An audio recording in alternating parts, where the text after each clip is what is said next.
Hi, everybody.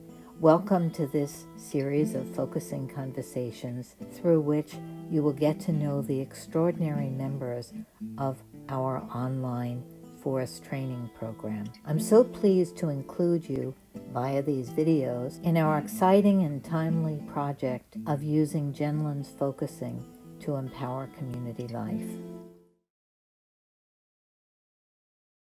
As you know, this series will be just a way of us getting to know each other and for people following our project wanting to know what we're up to here in this focusing in community empowerment. They'll find these videos also and get to know all of the people that are involved in our project. And usually what I do is just start with just anything you want to tell us about yourself. And then we'll go into more of a conversation. Part of my response is colored by some focusing that I had done this morning Mhm. around the current state of affairs and my reaction to it. I think one of the things I want people to know is that I firmly believe that the key to any kind of dialogue is what we would call in biospiritual focusing a caring presence. It is the attitude, or it's even more than that. It's the interaction that you bring to Mhm. the discussion. It's the context in which any kind of interaction will happen. Mm. It's a context Mhm. of caring, and it's respectful caring. Mhm. Yes. So, and that's so important for me, so that you and I can disagree politically. You and I Mhm. can disagree religiously. You and I can Mhm. disagree philosophically, Mhm. Mhm. as long as we maintain this context of caring presence.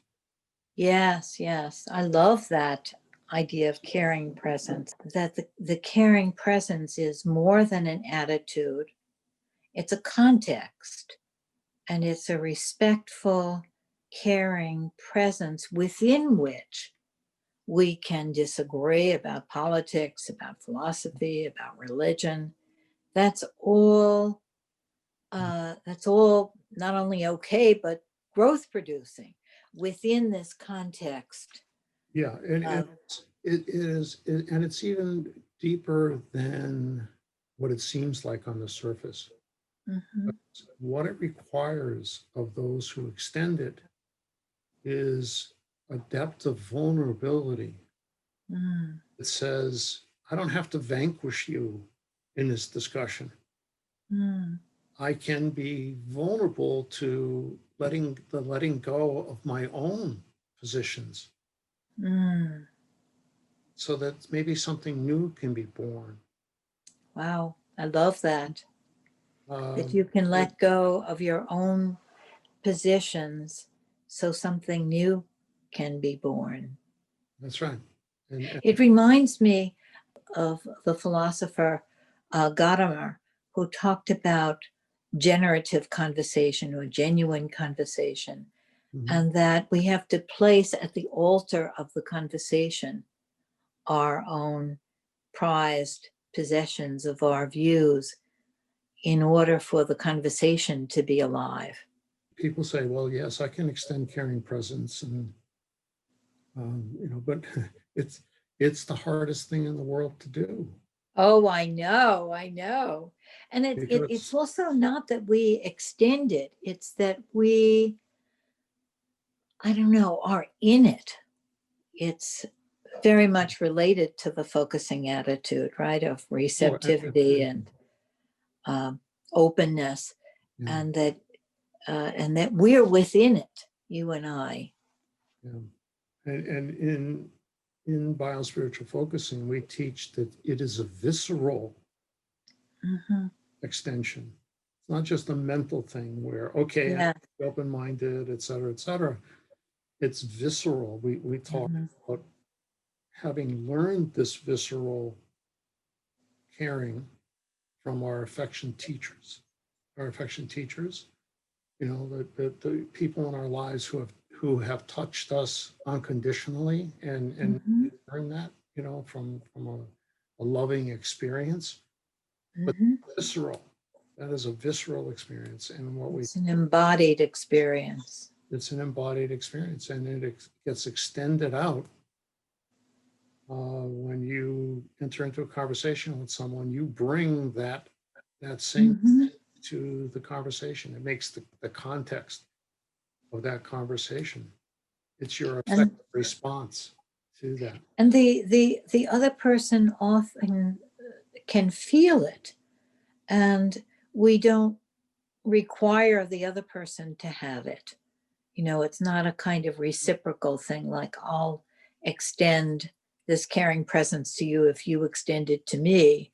But but That's, I'm there, and I'm in that attitude, and then that you're going to feel that because we're one system, we're one interaction. and I think from my experience, this is not something that happens immediately in the conversation. Just because I'm vulnerable does not mean that whoever it is I'm engaging with or interacting with is going to be vulnerable. Initially, it's foolhardy. It ain't going to happen because we have to learn to trust one another. Mhm. Yes, and trust is built step by step. It isn't something. So we start um, with this caring presence that we're coming with, but then the vulnerability and the trust is something that we grow together in the conversation. Is that right? That's right. And if you really want to engage in this kind of conversation, I believe that you've got to be willing to wait. You have to, Mm. Mhm. Yes, you have to be because willing to wait yeah, for it to build. What would you call this kind of conversation? Because I've been trying to find a name for it. uh, Genuine conversation doesn't say it. Even a focusing conversation doesn't say it. well, in our biospiritual focusing, we call it healing listening. Healing listening Healing conversation. listening conversation. Now, you know, it's like Gene said, the minute you say something, that's not it. Mhm. Right. There's more. And I think what we're trying to deal with here is something that's implicit. So every time we try to nail it down and say it's this or that, Mhm. it's not enough. Always It more. is, yeah, it's genuine listening. It's authentic listening. It's Mhm. listening. It's healing dialogue. I mean, the intent is to create the us. Yes. Yeah, Yeah. that's the intent. And not only the individual's us, but beyond that to the wider us as well. That's right. So So how are we doing so far in creating this us? I think in this program, we've just scratched the surface. Oh, yes, but I mean, in this little conversation that we've just Oh, begun with you and how are we doing in terms of making I, the kind of foundation for our conversation? I think we're fine at this point. We're figuring out where to go here. Mhm. We're figuring out our starting point, and then we're figuring out Yeah, where to go. But maybe right. figuring out isn't even the right. It's No, we're allowing the we're journey to emerge. right. We're discovering. Yes, We're discovering. discovering where to go. Yeah, I would want to say that I'm hopeful. Now, we're not alone in this effort. That I know. There are other groups of people actively trying to do things like the Braver Angels. I don't know whether you've heard about them or not, but it's, Yes, somebody mentioned them in our class. yeah, Yes. yeah. And And the this that we're trying that we're not alone in is this uh, crossing the boundaries, crossing um, the divide, being able to really talk to each other and let each other into our hearts and our minds, and Yeah. having this generative dialogue that can be creative. Every time I go down that path, I just, the context is so important. The caring Mhm. is so important because without that, nothing else can happen. Absolutely. I've spent years working on interfaith relations, and, Mm. having folks from the Jewish tradition and the Islamic traditions and the Christian tradition, Mm. Buddhist traditions all talk together, Hmm.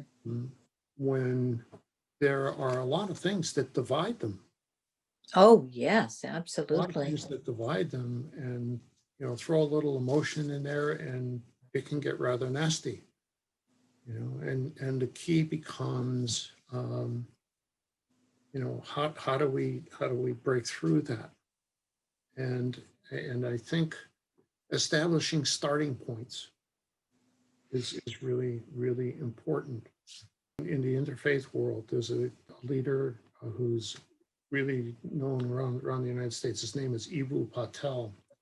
He has kind of a mantra that I really resonate with, and Mm. is, we are better together. Oh, I love that. Yes, We are better. we are better together. Yeah, we are better together than apart. And he said, Mhm. there's a lot of forces in this world that are trying to keep us apart, but apart, we will never be successful. So we are better together. So how do we find that pathway together? Mhm.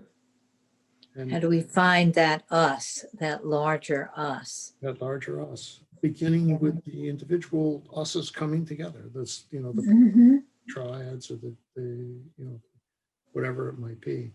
And including, as Greg Madison would say, the inner us's, the inner democracy of giving all of the voices within us um, hearing and loving, caring presence.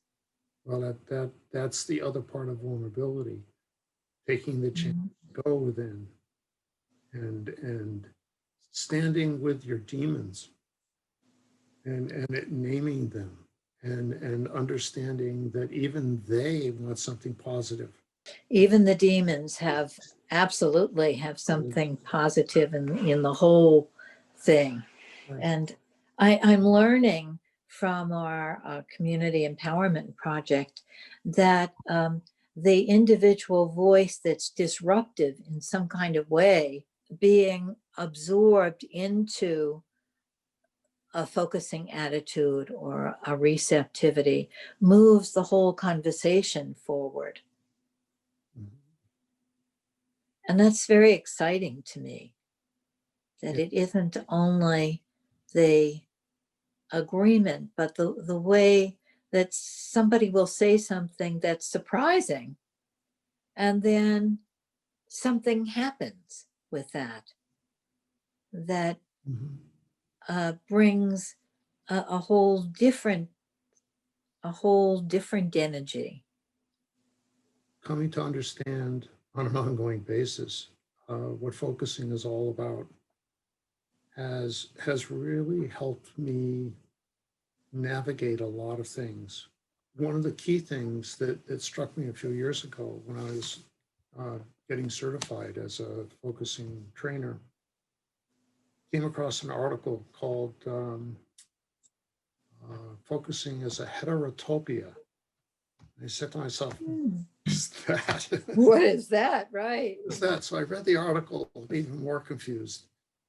So finally went to the source of the word itself, and the history behind the word, and discovering that it's all about creating a place where you can have different meanings. So, for example, Mm.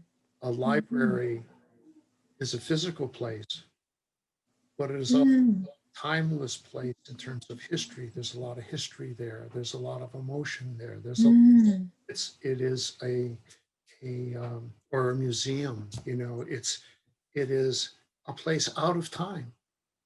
And so in short, what it means is you get to stand in a different place.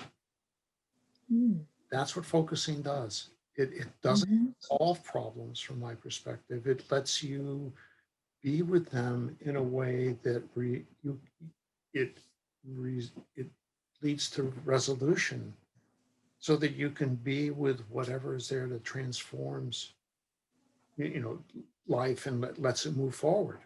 Yes, yes, yes. And that's such a sort of miraculous thing about just allowing whatever is and not trying to fix it, um, Yeah, and that it changes your relationship to it, and then it opens out, yeah, uh, yeah. and something different happens. Reminds me of the story of how the founders of biospirituality, Father Edwin McMahon and Father Peter Campbell, when they first met Gene Genlin, they'd read his materials, were excited. And they went to New York to see him, his apartment, and he had just moved there. Everything was still Mm. so forth. And they showed up at his door and had their Roman collars on, and he was a little taken back. It was like, who are these people? Uh-huh.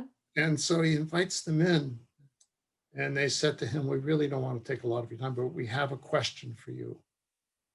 And the question is, does the felt sense cause the felt shift? Does the felt sense cause the felt shift? Yeah. And Gene thought for a little bit, and then he said, it's what you guys call grace. Mm. He says, no, it doesn't. It's what you guys call grace. Mm-hmm. The word miraculous, I thought of that. That's Yes, that's a story, beautiful because story. that's what happens. It's something incredible. Mm-hmm. Focusing brings to the party that other modalities don't have. Yes, that's right.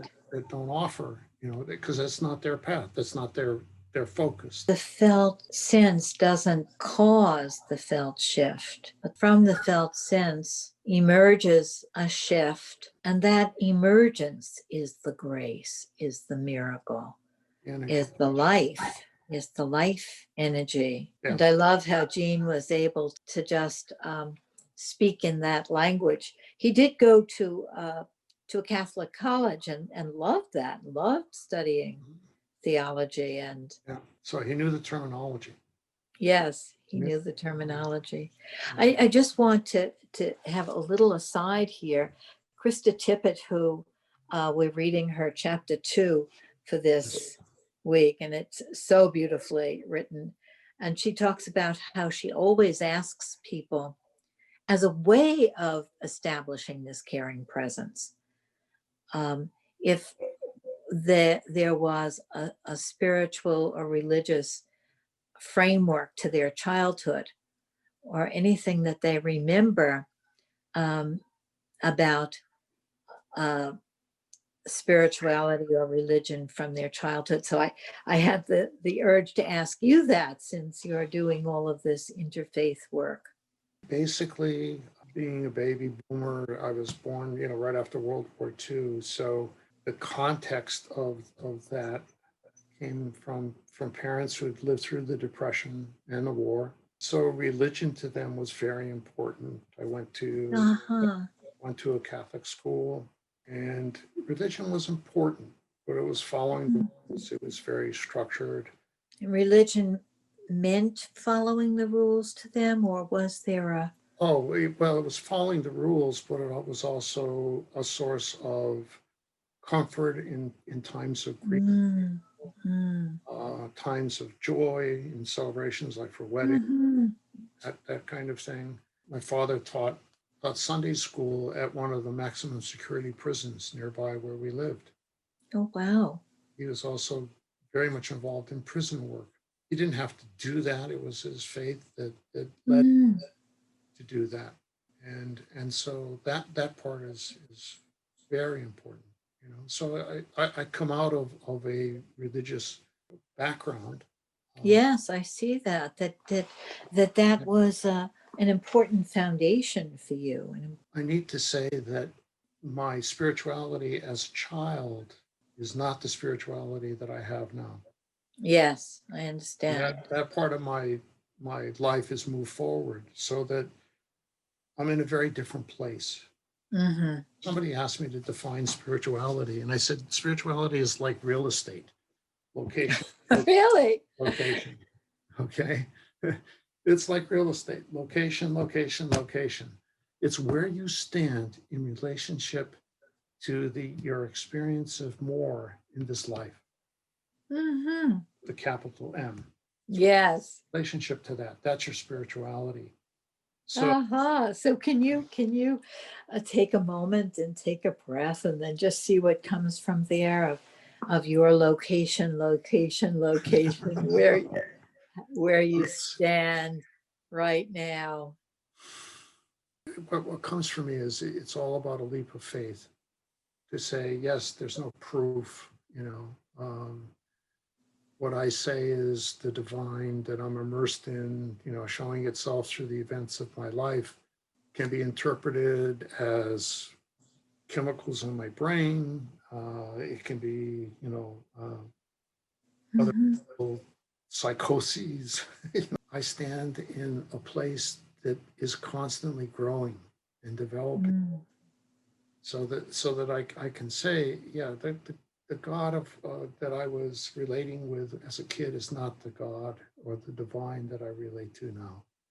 My interactions with people of all different um, religious backgrounds has broadened me. What I've discovered is my location is not static. My location is dynamic, Your and location is not static. Your location is dynamic. right, because the divine is dynamic, but that's more theology than. But my experience of the divine is that it's dynamic and always going to go deeper. It's an invitation to go deeper personally. It's also an invitation Mhm. to action, to do things, to be generous, to be compassionate, to be Mhm. understanding. Um, And I want to underline also that place. It's the location of growth, of continual growth yeah, that goes with that. And I did want to us to be able to talk about the experience that we had last Wednesday in our group. yeah, sure. What I was so struck by was how you had told the group that you wanted to have the courage to tell them in a climate where there's a lot of disapproval of Trump, that you wanted to tell the group that you voted for Trump, Mhm. and that you're really dedicated to uh, focusing being a way of bringing the right and the left together, or however we would put that.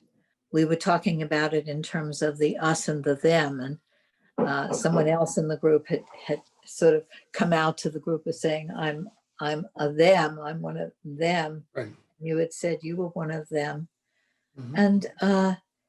and I was so touched by how when uh, when Shaka Faye talked about her story of uh, politics being very urgent for her, and being separated from her husband because of getting rid of the Mhm.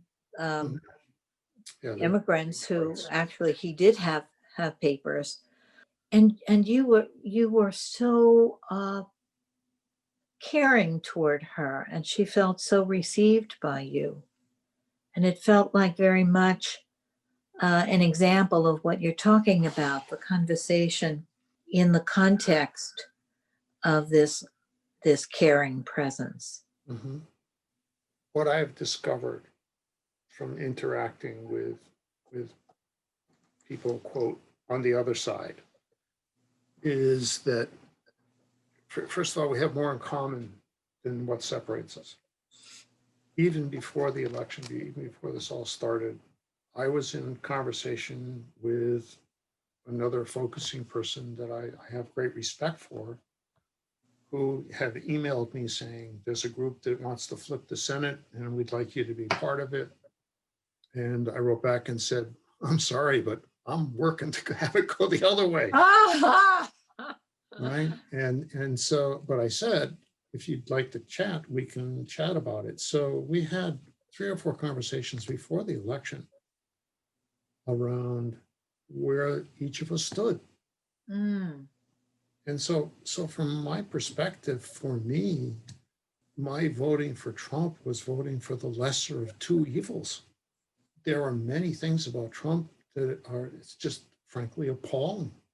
I mean, I find it's just absolutely unbelievable. But when I look at the whole larger perspective and I say, all right, I may not like the way he talks. I may not like, I wish someone would take his Twitter account away because he's embarrassing. But when I look at some of what he's done, not all of what he's done, but some of what he's done, it's been good stuff. And it's been good for what I believe for the country. So what is the good stuff? Does that feel like a right question? what is The good stuff? Yeah, the good stuff. Well, I think that he has, some of um, the NAFTA stuff that he's done, standing up against China has been very, very important. I want to say it's not the crime bill, it's the letting the prison bill. It allowed a lot of people to be released from prison. Mm, And I especially from minorities, they were able to be released from what was a burdensome requirement mm, placed on them. mhm, Ended up in prison. mm. So that there are a lot of things, and I mean I could go on and on about the list, but the issue for me is I look on the other side and I look at the track record for the Democrats, and I could make a case, but I don't want to talk politics here. Really, I could make a case saying for everything they've accused Trump of doing, they have done it. There's a lot of things I could get into that, but Yeah, but that's not where I want to go. I don't want. right, right, right. Where you want to go is not the detail of that, but there's a feeling of the where you want to go. I want to see an America Mm, that is more consistent with what the Constitution invites us to be. mm. You What know, would the better America look like? a much more passionate America, Mm-hmm. be a less materialistic America, which means a whole change for us, but less materialistic. Mm-hmm. I would see it as being more restrictive around power and how it's exercised. So, for example, term limits on senators and congressmen, so they don't spend their whole life in there because power corrupts over time. Mm-hmm. And what do they say? Absolute power corrupts absolute. Corrupt, absolutely. Yes, Right, yes, right. yes. Where is it that you're living, Joe? I live out on Cape Cod. Oh, And wow. oh yeah, Yeah, I'm so blessed. I am so blessed. yeah. How would you, if you were president, address the climate change issue? Is there anything that you have there? I see the effects of sea level rise. Yes. I think What would you want to see happen? I would call a meeting of experts on all the different positions.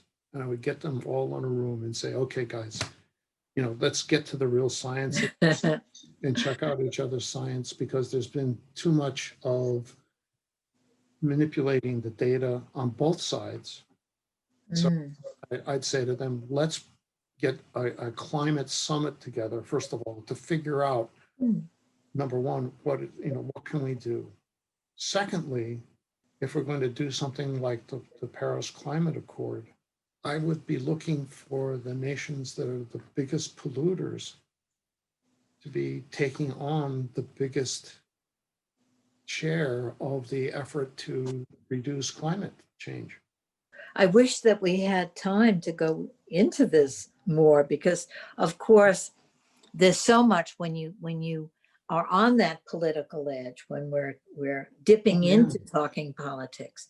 But let's come back because we only have, Sure. a couple of minutes to recognize that from your point of view, we're looking for this better America that's more compassionate, that's less materialistic. There was a third thing you said. Put restrictions on power. Those are the big things for you. I would say I would look at the Buddhist folks who say, they're the major things that are the great addictions.